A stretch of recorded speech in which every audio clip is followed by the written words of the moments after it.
हरियाणा विधानसभा निवडणुकीचे पडघम वाजत आहे. काँग्रेस जोरदार तयारी करत आहे. याच विषयावर बोलण्यासाठी माझ्यासोबत आहेत हरियाणाचे सहप्रभारी प्रफुल्ल गुडदे. सर, आपलं स्वागत आहे न्यूज 18 मध्ये. सर, आपण हरियाणाची जबाबदारी सांभाळताय, काय काँग्रेसची कशी तयारी आहे?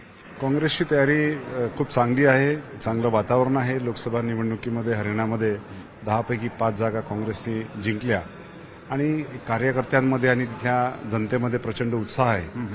90 जागांपैकी 89 जागा काँग्रेस पक्ष लढवत आहे आणि 1 जागा आम्ही CPIMला दिलेली आहे आणि एक चांगला उत्साह आहे.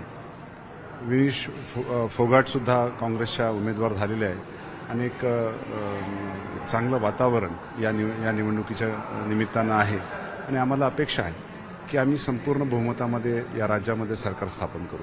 गेल्या 10 वर्षापासून जर बघितलं तर भारतीय जनता पक्षाचं सरकार आहे तिथे, त्याविरुद्ध एक वातावरण तयार झालं, त्याचा फायदा काँग्रेसला होतोय असं वाटतंय तुम्हाला?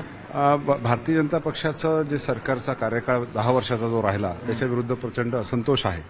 तो असंतोष स्थानिक नागरिकांमध्ये तर आहेतच, सोबत त्यांच्या आमदारांमध्ये पण आहे. त्यांच्या 2 उमेदवारांनी तिकीट नाकारलेले आहेत.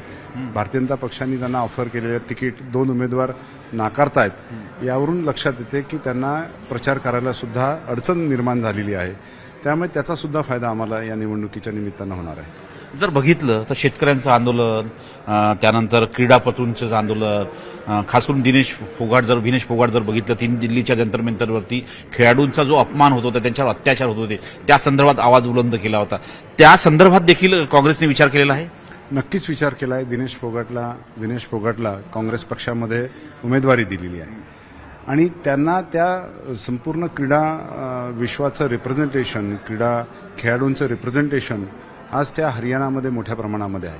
त्यांचं रिप्रेझेंटेशन विनेश फोगाटच्या निमित्तानं या काँग्रेस पक्षाने त्यांना दिलेलं आहे. एक तर कृषी कायद्याचा मोठा इम्पॅक्ट हरियाणामध्ये पाहायला मिळालेला आहे. आपण जेव्हा तिथे सहप्रभारी झाला तो अभ्यास झालाच असेल आणि तुमच्या सलग बैठक आम्ही बघतोय, दिल्लीमध्ये तुम्ही सलग येतात, बैठका घेतात. शेतकऱ्यांचं जे आंदोलन झालं, 3 कृषी कायदे जे काळे कायदे होते, ते शेतकऱ्यांचा प्रचंड संघर्ष राहिला. जवळजवळ वर्ष 1.5 वर्षापर्यंत त्यांनी संघर्ष केला आणि त्यावेळेस सरकारने ज्या पद्धतीची वागणूक शेतकऱ्यांना दिलेली होती, त्यांना दिल्लीमध्ये एंट्री बंद करून दिली होती, त्यांच्यावर पाण्याच्या फवाऱ्यांचा मारा, अश्रुधुराच्या नळकांड्या, त्यांचं रस्त्यावरती खिळे ठोकून त्यांचा रस्ता अडवण्याचा प्रयत्न केलेला आहे. हे शेतकरी विसरलेले नाही आहेत. त्यामुळे जनतेच्या रेट्यामुळे केंद्र सरकारला मागं वळावं लागलं आणि ते 3 कृषी कायदे रद्द करावे लागलेले आहे. आणि खास करून जर बघितलं तर खूप चर्चा होती की आम आदमी पक्ष आणि काँग्रेस एक दिलानं लढतील, चर्चा होती. त्या संदर्भात चर्चा सुद्धा वर्तमानपत्रात वाचायला मिळाल्या. काय कुठे फिसकलं? नाही, निश्चितपणानं आम आदमी पक्षासोबत आघाडी व्हावी हा हेतू काँग्रेस पक्षाचा होता. त्या संदर्भामध्ये बोलणी सुद्धा काही टप्प्यांमध्ये झाली. आम आदमी पक्षाच्या वतीनं त्यांचे जे खासदार आहेत राघव चड्ढा, ते बोलणीसाठी आलेले होते. आमचे प्रभारी बाबरिया साहेब हे सुद्धा त्या बोलणीमध्ये होते. मात्र त्या बोलणी काही यशस्वी होऊ शकली नाही. जागा वाटप फिसकटलं. 20 जागांची मागणी त्यांची होती.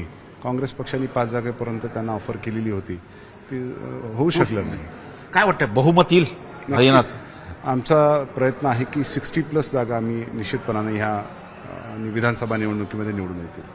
धन्यवाद. हे होते प्रफुल्ल गुडदे, हरियाणाचे सहप्रभारी आहेत काँग्रेसचे. नवी दिल्लीहून व्हिडिओ जर्नलिस्ट योगीसह प्रशांत न्यूज 18 लोकमत.